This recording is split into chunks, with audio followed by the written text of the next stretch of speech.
Hi குட்டீஸ். இன்னைக்கு நம்ம பார்க்க போறது தெனாலிராமன் கதைகள்ல 5வது கதை. பாத்திரங்கள் குட்டி போட்ட கதை. இந்த கதை என்னன்னு பார்ப்போமா? விஜயநகர நாட்டில் செல்வந்தன் ஒருவன் வட்டிக்கு பணம் கொடுக்கும் தொழிலை செய்து வந்தான். அவன் மக்களிடம் ரூபாய்க்கு 50 பைசா என்று அநியாய வட்டி வாங்கினான். இதனால் அவனிடம் வட்டிக்கு பணம் வாங்கும் மக்கள் மிகவும் சிரமப்பட்டனர். இதை கேள்விப்பட்ட தெனாலிராமன் அந்த செல்வந்தனை திரு திருத்த திட்டம் போட்டார். அவன் வட்டித் தொழிலோடு சமையல் பாத்திரங்களையும் வாடகைக்கு விட்டான். விஜயநகர நாட்டுல செல்வந்தர் ஒருத்தர் பணத்தை வட்டிக்கு விடுற தொழில், அந்த தொழிலை செஞ்சுட்டு இருந்தாராம். மக்கள் அவர்கிட்டதான் போய் வட்டி கேட்கலான்னு போகும்போது ரூபாய்க்கு 50 பைசா அநியாய வட்டி போடுறாராம். இதெல்லாம் பத்தி கேள்விப்பட்ட தெனாலிராமன் ஆஹ் என்ன பண்றாரு அப்படின்றத பார்ப்போம். அந்த செல்வந்தனை திருத்துறதுக்காக அவர் ஒரு திட்டம் போடுறாரு.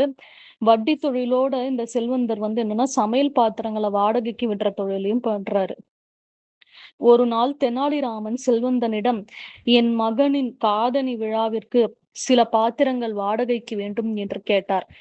தெனாலிராமன் போட்ட திட்டம்படி அவர் இப்ப என்ன பண்றாருன்னா, இந்த மாதிரி எனக்கு என்னோட மகனோட காதணி விழாவுக்கு எனக்கு சில பாத்திரம் எல்லாம் வாடகைக்கு வேணும் அப்படின்னு அந்த செல்வந்தர் கிட்ட போய் கேட்கிறாரு. தெனாலிராமன் கேட்டபடியே செல்வந்தனும் பாத்திரங்களை கொடுத்தான். 2 நாட்கள் சென்ற பின் தெனாலிராமன் அந்த பாத்திரங்களுடன் மேலும் சில சிறிய பாத்திரங்களையும் சேர்த்து கொடுத்தார். அதை வாங்கி கொண்ட செல்வந்தன், நான் பெரிய பாத்திரங்கள் மட்டும் தானே கொடுத்தேன்,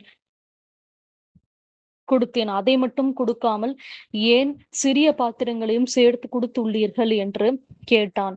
அதாவது தெனாலிராமன் கிட்ட அந்த செல்வந்தன் சின்ன பாத்திரத்தை மட்டும்தான் வாடகைக்கு கொடுத்திருக்காரு. அது தெனாலிராமன் என்ன பண்றாருன்னா, வரும்போது மறுபடியும் சின்ன பாத்திரத்தோட பெரிய பாத்திரத்தையும் சேர்த்து அந்த பாத்திரம் விற்கிறவர்கிட்ட கொடுத்துடுறாரு.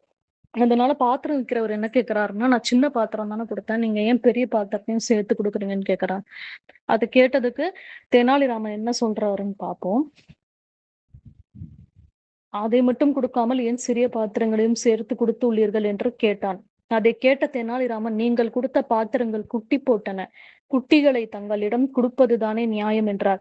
அதுக்கு தெனாலிராமன் என்ன சொன்னாரா, நீங்க கொடுத்த பாத்திரம் குட்டி போட்டுருச்சு, அதனாலதான் இந்த குட்டி பாத்திரத்தை உங்ககிட்ட கொடுக்கறதுதான் அப்ப நியாயம், அதான் நான் எடுத்துட்டு கொடுக்குறேன் அப்படின்னு சொல்றாராம். இவர் சரியான முட்டாளாக இருக்கின்றாரே என்று எண்ணி, ஆமாம் ஆமாம், அந்த பாத்திரங்களை உன்னிடம் கொடுக்கும்போது அவை கருவுற்று இருந்தன, அதனால்தான் குட்டி போட்டு உள்ளன என்றான். உன்னை பாத்திரக்காரன் ஆமா, உங்ககிட்ட அந்த பாத்திரத்தை கொடுக்கும்போது இந்த மாதிரி அந்த பாத்திரம் கருவுற்று இருந்துச்சு, அதான் குட்டி போட்டுருச்சு அப்படின்னு அவரு சொல்றார். அதனால்தான் குட்டி போட்டு விட்டனன்னு இதை கேட்டு தெனாலிராமனும் சிரித்து கொண்டே சென்று விட்டார். சில மாதங்கள் சென்ற பின் தெனாலிராமன், என் வீட்டில் விசேஷம் நடைபெற உள்ளது, விசேஷத்தில் கலந்து கொள்ள மன்னர் மற்றும் அரச பிரதிநிதிகள் அனைவரும் வருகிறார்கள், அதனால் தங்கம் மற்றும் வெள்ளி பாத்திரங்கள் வேண்டும் என்று கேட்டார். திரும்ப தெனாலிராமன் இதெல்லாம் கேட்டு சிரிச்சுட்டு போயிட்டாரு. ஆனா திரும்பவும் சில மாசம் பொறுத்து தெனாலிராமன் மறுபடியும் அந்த பாத்திரக்கார்கிட்ட, எங்க வீட்டுல ஒரு விசேஷம் நடக்குது, அந்த விசேஷத்துக்கு அரசரும் அங்க இருக்க எல்லாரும் அரச பிரதிநிதிகள் அரசர் எல்லாருமே வராங்க, அதனால எனக்கு தங்க பாத்திரமும் வெள்ளி பாத்திரமும் வாடகைக்கு கொடுங்கன்னு கேட்டுட்டு வராரு. தெனாலிராமனின் நாணயத்தை அறிந்த அவர் ராமன் கேட்டபடியே தங்கம் மற்றும் வெள்ளி பாத்திரங்களை கொடுத்தான். அவர் கேட்ட மாதிரியே தங்கம் வெள்ளி பாத்திரம் ரெண்டுத்தையுமே தெனாலிராமனுக்கு அந்த பாத்திரக்கார் கொடுத்துட்டார்.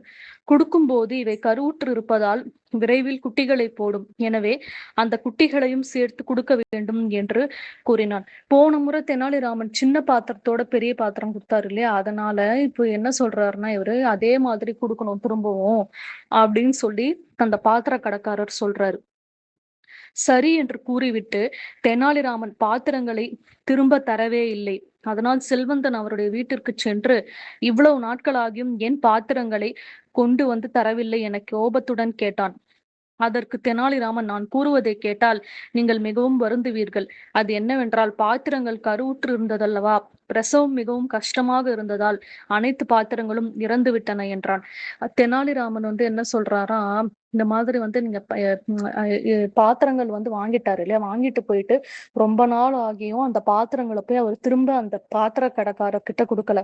அதனால பாத்திர கடைக்காரரே வந்து வீடு தேடி வந்து ஏன் வந்து பாத்திரத்தை கொடுக்கலன்னு கேட்கும்போது அந்த கருவுற்று இருந்த பாத்திரம் எல்லாம் வந்து இறந்துருச்சு அப்படின்னு சொல்லிட்டு தெனாலிராமன் சொல்றார். அடுத்து என்ன நடக்குதுன்னு பார்க்கலாம். இதை கேட்ட அவன், என்ன உளறுகிறாய்? பாத்திரங்கள் இறக்குமா என கோபத்துடன் கேட்டான். அதற்கு தெனாலிராமன், சென்ற முறை பாத்திரங்கள் குட்டி போட்டதை மட்டும் கொண்டாய் அல்லவா, அது போலதான் பாத்திரங்கள் இறந்ததையும் ஏற்றுக்கொள்ள வேண்டும். இல்லை, நான் கூறுவது தவறு என்று நினைத்தால் உடனே என்னுடன் அரசவைக்கு வா, மன்னரிடம் முறையிடுவோம். அதாவது போன முறை மட்டும் பாத்திரம் குட்டி போட்டிருக்குன்னு சொன்னப்போ ஒத்துக்கிட்ட இல்லையா, அதே மாதிரி இப்ப பாத்திரம் இறந்துருச்சுன்னு சொல்றத ஏத்துக்கோ. அப்படி இல்லைன்னா வா, நம்ம 2 பேருமே மன்னர்கிட்ட போய் முறையிடலாம் அப்படின்னு சொல்லி தெனாலிராமன் அவர் அழைக்கிறாரு. அவரின் தீர்ப்புபடியே நடப்போம் என்றான். தெனாலிராமன் கூறியதை கேட்ட செல்வந்தன் பயத்துடன் அவ்விடத்தை விட்டு செல்ல முயன்றான். இந்த மாதிரி தெனாலிராமன் சொன்னதை கேட்டவுடனே அவருக்கு பயம் வந்துருச்சு. பாத்திரம் வைக்கிறவருக்கு பயத்தோட வந்து அங்கிருந்து போயிடலாம் அப்படின்னு சொல்லி முயற்சி பண்றாரு. இருப்பினும் தெனாலிராமன் அவனை விடாது இழுத்துச் சென்று மன்னரிடம் நிறுத்தி மக்களிடம் அநியாய வட்டி வாங்குவதை பற்றி முறையிட்டான். இந்த பாத்திர கடைக்காரர் வந்து அநியாயத்துக்கு வட்டி வாங்குறாரு. இப்போ ரூபாய்க்கு 50 பைசா வட்டி வாங்குறாரு அப்படின்ற விஷயத்த வந்து மன்னர்கிட்ட வந்து தெனாலிராமன் வந்து சொல்றாரு. அதுக்கு மன்னர் என்ன சொல்றாருன்னு பார்ப்போம். அவர் தப்பிக்க முயன்றாரு இல்லையா, அவர் எப்படியோ மன்னர்கிட்ட கூட்டிட்டு போய் இந்த விஷயத்த எல்லாமே தெனாலிராமன் சொல்றாரு. இதையெல்லாம் கேட்ட மன்னர், பாத்திரங்கள் குட்டி போடும் என்றால் அவை பிரசவத்தின் போது ஏன் இறக்கவும் கூடாது? இது உனது பேராசைக்கு கிடைத்த நஷ்டமே. இனிமேலாவது நியாயமான வட்டியை மக்களிடம் வாங்கு என்று கூறி அனுப்பி வைத்தார். அது மட்டும் இல்லாமல் தெனாலிராமனின் புத்திசாலித்தனத்தை பாராட்டி பரிசும் வழங்கினார். அந்த பாத்திர கடைக்காரர்கிட்ட மக்கள் கிட்ட அநியாயமா வட்டி வாங்குறத வந்து நீ வந்து மாத்திக்கோ, நீ பண்ண அந்த இதுக்காக தான் இப்போ வந்து உனக்கு இது நஷ்டமாகுது, அதனால வந்து மக்களுக்கு வந்து நியாயமா நடந்துக்கோன்னு சொல்லி அனுப்பிட்டு தெனாலிராமன் வந்து ரொம்ப பாராட்டுறாரு. அவரோட புத்திசாலித்தனத்தை பாராட்டி அவருக்கு பரிசும் கொடுக்குறாரு. ஓகே குட்டீஸ், இன்னைக்கான கதை இவ்வளவுதான். Like, share, comment and subscribe my YouTube channel. By.